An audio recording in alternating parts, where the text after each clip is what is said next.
You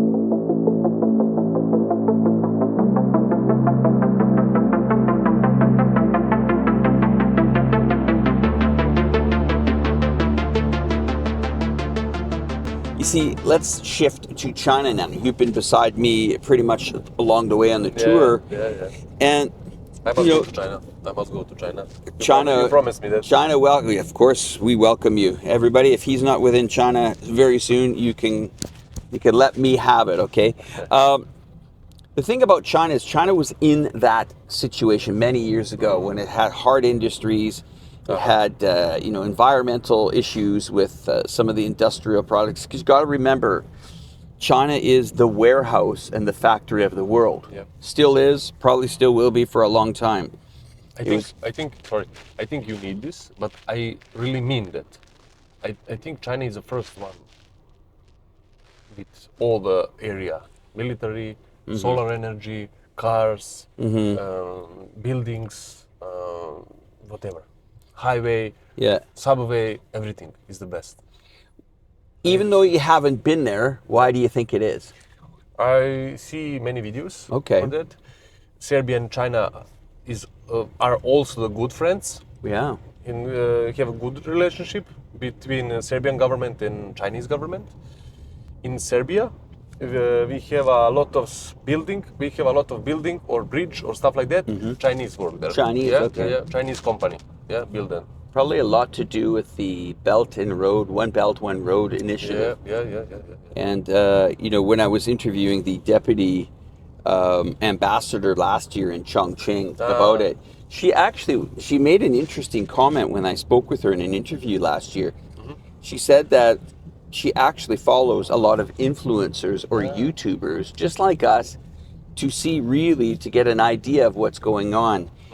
Because when you were down, and we'll come out of China here and we'll go back to what you've experienced here over the week.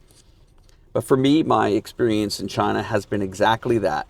I go there, I just report what I see. I'm very honest about my experiences, what I do, how the country does, and you sometimes get very proud of the place that you're at, or the achievements that China has done. China has brought over 800 million people out of poverty in the last 30 years. My city of Chongqing has cleaned up its, not 100%, but it's cleaned up its factories.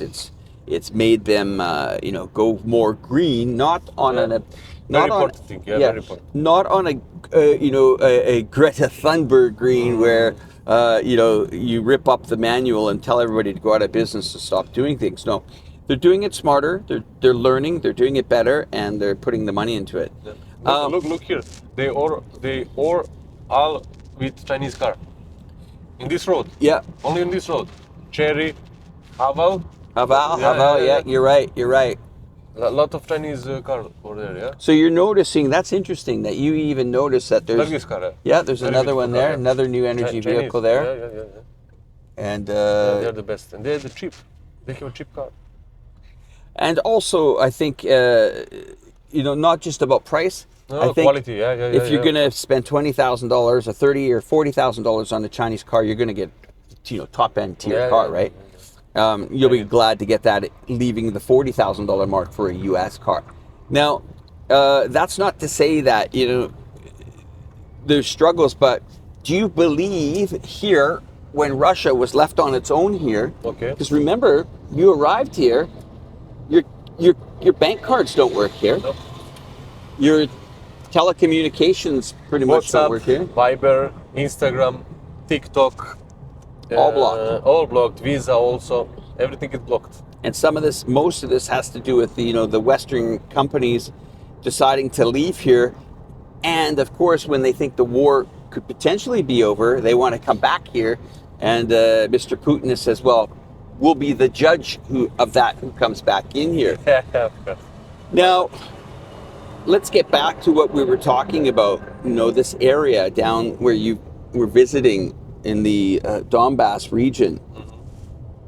Do you think China could play a part in rebuilding that area when the conflict is finally over?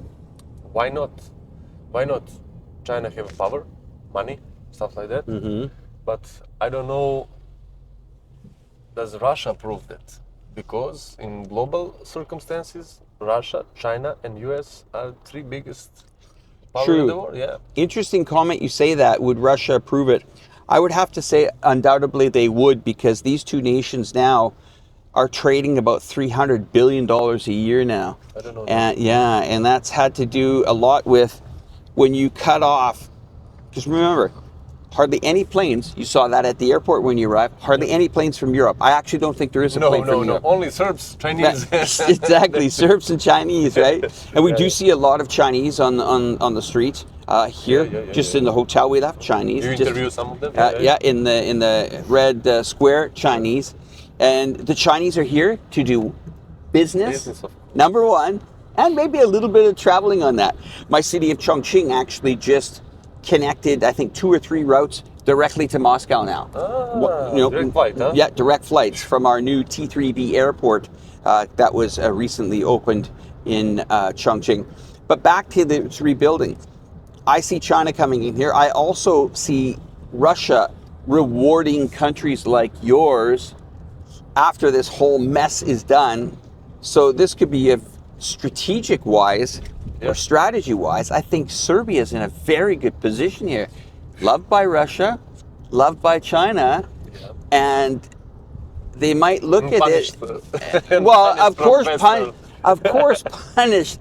But you guys have been punished since NATO invaded your country. 99, yeah. But I have to tell you, I must tell you. Tell me this, yeah, please. Chinese and Russia are good friends of Serbia in, we call it Savet Bezbednosti. This means like security unia or global security unia. Not security unia, I cannot how to say that.